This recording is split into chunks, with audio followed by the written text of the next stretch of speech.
Avis vascular centre మన దేశంలోనే the best varicose veins hospitals.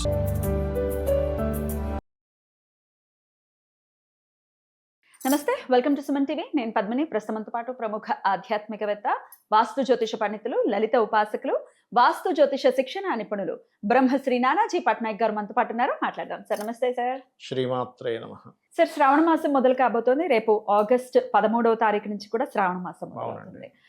సూర్యుడు కూడా 17వ తారీఖు సింహరాశిలోకి ఎంట్రీ ఇస్తున్నాడు.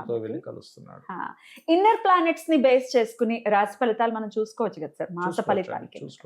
సో ఈ శ్రావణ మాసం అంతా కూడా ద్వాదశ రాశులకి ఎలా ఉంటుందో ఒకసారి మీ ద్వారా తెలుసుకోవాలనుకుంటున్నాను. ఫస్ట్ ఆఫ్ ఆల్ గ్రహస్థితి చూసుకుంటే మీనంలో వక్రించేసని, కుంభంలో రాహు, మిథునంలో కుజుడు, కర్కాటక రాశిలో రవి బుధ గురువులు ఉన్నారు. ఈ బుధుడు 23వ తేదీ సింహంలోకి ఎంటర్ అవుతున్నాడు. రవి 17వ తేదీకి సింహంలోకి ఎంటర్ అవుతున్నాడు. ఇక ఈ శుక్రుడు అయితే నెలంతా కూడా మనకి ఇక్కడే ఉంటాడు. కాకపోతే 15 డేస్ ఉంటాడు. శ్రావణ మాసం 15 డేస్ ఉంది. దాని తర్వాత తొల్లోకి ఓన్ హౌస్ లోకి వెళ్తాడు. కన్యలో ఉంటే నీచస్థానం అండి. నీచస్థానం ప్లస్ దాంతోపాటు కుజుడు దృష్టి కూడా ఉంది. దీనివల్ల ఏంటంటే దేశకాల పరిస్థితుల్లో స్త్రీల మీద అఘాయిత్యాలు కూడా జరుగుతాయి. కొంచెం వాహనం మీద వెళ్ళేటప్పుడు జాగ్రత్తగా వెళ్తూ ఉండాలి. శుక్రుడు నీచ కదా, శుక్రుడు వాహనాలకు కారకుడు, స్త్రీలకు కారకుడు. కొన్ని గొడవలు అవుతాయి, మళ్ళీ నార్మల్ అవుతాయి. ఇట్లాంటివన్నీ కూడా ఉంటాయి. ముఖ్యంగా అప్పుడే కాదు, ఆగస్ట్ ఫస్ట్ వీక్ లోనే జరుగుతాయి ఇవన్నీ కూడా. కాస్త జాగ్రత్తగా ఉండాలి. మరి ముందుగా మేష, వృషభ ఈ ఇరు రాశులకి కూడా ఈ నెల్లాళ్ళు ఎలా ఉంటుంది సార్? తప్పకుండా అండి. అయితే ఈ యొక్క విషయాలు చెప్తుంది నేనైనప్పటికీ చెప్పిస్తుంది సాక్షాత్ లలిత అమ్మవారిగా భావిస్తూ, ఆ లలితాంబిక అమ్మవారి యొక్క అనుగ్రహం మేష వృషభ రాశుల వారికి పరిపూర్ణంగా కలగాలని మనస్ఫూర్తిగా కోరుకుంటూ, ఇక్కడ ముందుగా మేషం తీసుకుంటే కనుక మేషము వారికి 4వ భావంలో, అంటే ఇక్కడ రవి గురువు బుధుడు 23 అంటే 17వ తేదీ వరకు ప్లస్ 23వ తేదీ వరకు 2 గురువు బుధుడు ఉన్నారు. కాబట్టి ఏదైనా ప్రాపర్టీస్ తీసుకోవడానికి చాలా అనుకూలంగా ఉంటుంది. ఈ శ్రావణ మాసంలో మొదటి 15 రోజులు కూడా మేషం వారు ఎటువంటి వివాహ నిర్ణయాలు, ఫైనాన్స్ ఎవరికైనా అప్పుగా ఇవ్వడం, తీసుకునేటువంటి విషయాలు చేయకూడదు. శుక్రుడు 6లో ఉన్నాడుగా, మేషం నుంచి 2వ అధిపతి, సప్తమాధిపతి. అందుకని వివాహ నిర్ణయాలు ఒకటి, అప్పులు ఇవ్వడం తీసుకోవడం ఒకటి చేయకూడదు. బట్ ప్రాపర్టీస్ కొనుక్కోవడం చాలా బాగుంది. ఫస్ట్ వీక్ మొత్తం కూడా శ్రావణ మాసం ఫస్ట్ వీక్ చాలా బాగుంది. దాని తర్వాత గురువు కూడా కంబస్ నుంచి వెళ్ళిపోతున్నాడు కాబట్టి ఇప్పుడు మంచి ప్లేస్లో ఉన్నాడు. కాబట్టి అంటే ఇన్వెస్ట్మెంట్స్కి ఏదైనా కొనుగోలు చేయడానికి, ఆభరణాలు కొనుగోలు చేయడానికి, బంగారం మీద ఇన్వెస్ట్మెంట్ చేయడానికి. అయితే ఇక్కడ ఏంటంటే ఎవరైనా బంగారం, వెండి లాంటి వాటి మీద ఇన్వెస్ట్మెంట్ చేసేటప్పుడు వాళ్ళు జూపిటర్ అండ్ సన్ ఎలా ఉన్నాడో చూసుకోవాలి. మూన్ అంటే వెండి అనుకోండి, మూన్ ఎలా ఉన్నాడో చూసుకోవాలి. అయితే వీళ్ళకి ఎప్పుడైతే మేషరాశికి అధిపతి కుజుడు 3లో ఉన్నాడో కొంచెం పరాక్రమము, ధైర్యంగా కొన్ని పనులు చేయడము. కాకపోతే కొంత అగ్రిమెంట్స్ అది చేసేటప్పుడు చూసుకొని అగ్రిమెంట్ చేయాలి. 6th హౌస్లో శుక్రుడు ఉన్నప్పుడు ఏంటంటే మనకి స్త్రీలతో కొంత తెలియని భృగుష దోషం అంటూ ఉంటారు. అందుకని ఏంటంటే భృగు అంటే శుక్రుడు 6వ స్థానంలో, షట్ స్థానంలో ఉండే దోషం ఏమవుతుందంటే స్త్రీ శాపాన్ని కలిగిస్తూ ఉంటుంది. అందుకని ఎవరితోనైనా సరే సరదాగా మాట్లాడేటప్పుడు ఏదైనా మనం ఏదైనా అన్న అవతల వాళ్ళు ఏదైనా ఇబ్బంది, సెన్సిటివ్గా ఫీల్ అవ్వడం అలాంటివి వస్తూ ఉంటాయి. అది ప్రధానంగా చూసుకోవాలి. వ్యాపారస్తులకు కొంత అనుకూలంగా ఉంది. ఆన్లైన్లో చేసే బిజినెస్ వాటికి చాలా బాగుంది చెప్పాలంటే. ఉద్యోగ సంబంధించిన విషయంలో కూడా కాస్త ప్రమోషన్స్ కానివ్వండి, కొంత ప్రోగ్రెస్ అది ఉంటుంది చెప్పాలంటే. కాకపోతే ఉద్యోగంలో మార్పులు కూడా సూచిస్తున్నాయి. బికాజ్ ఆఫ్ 6th హౌస్ అనేది జాబ్ విషయాన్ని కూడా చెప్తూ ఉంటుంది. కాబట్టి నీచపడి ఉన్నాడు కాబట్టి కొంతమంది స్త్రీలతో పడలేక వీళ్ళు ఉద్యోగం మారడము ఇటువంటివి బలంగా చూపిస్తున్నాయి.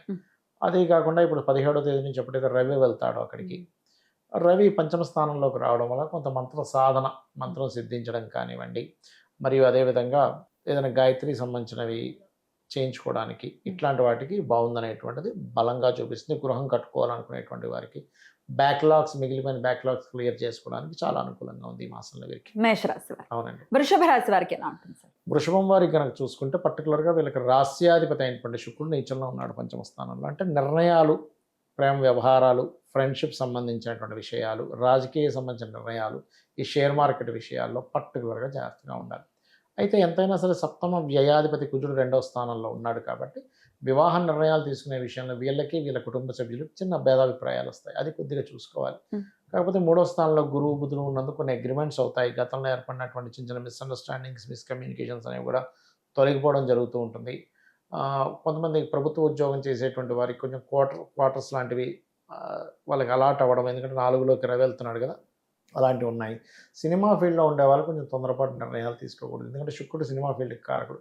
పంచమంలో ఎప్పుడైతే నీచబడి ఉన్నాడో ఏమవుతుంటుందంటే ఒక్కొక్కసారి వీళ్ళకి తెలియకుండానే శుక్రుడు నీచంలో ఉండేసరికి రాంగ్ డెసిషన్స్ తీసుకుంటారు సినిమా సంబంధించిన విషయాల్లో, అదొకటి చూసుకోవాలి. అండ్ అంటే ప్రేమించిన వారి ద్వారానే ఇబ్బంది రావడం, లేదా సంతానం విషయంలో కొంచెం ఐయుఐలు ఐవీఎఫ్లు చేయించుకునేవారు కొద్దిగా జాగ్రత్త వహించాలి.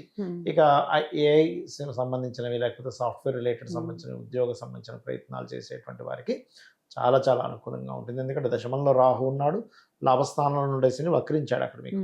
కాబట్టి ఇది ఈ చూసుకుంటూ కొంచెం కుంకుమార్చన చేయడం అమ్మవారికి, లక్ష్మీదేవికి, ఎందుకంటే పంచమంలో శుక్రుడు నీచ కదా, దాన్ని బలపరుచుకోవాలి. చాలా మంది ఏం చేస్తారు, ఏదైనా గ్రహం బాగాలేనప్పుడు వజ్రం పెట్టేసుకుంటారు. అది కాదు అసలు.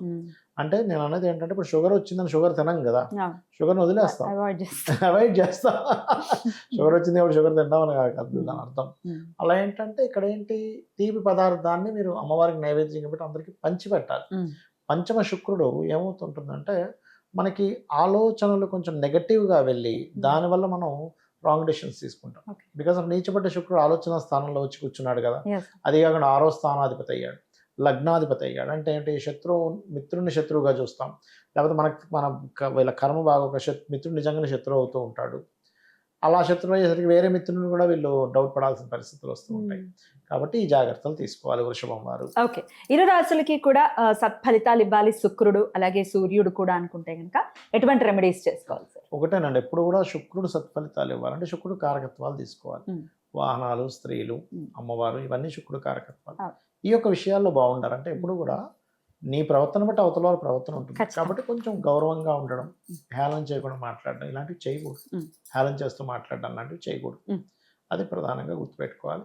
తీపి పదార్థాలు పంచిపెట్టడము, గోవులకి తీపి చపాతీలు పెట్టడము, శ్రీమాత్రే నమః అనే నామస్మరణ రెగ్యులర్గా చేసుకోవడం. అదేమవుతుందంటే మననాత్రాయితే ఇది మంత్ర, అంటే మననం చేసుకోవడమే మనసులో.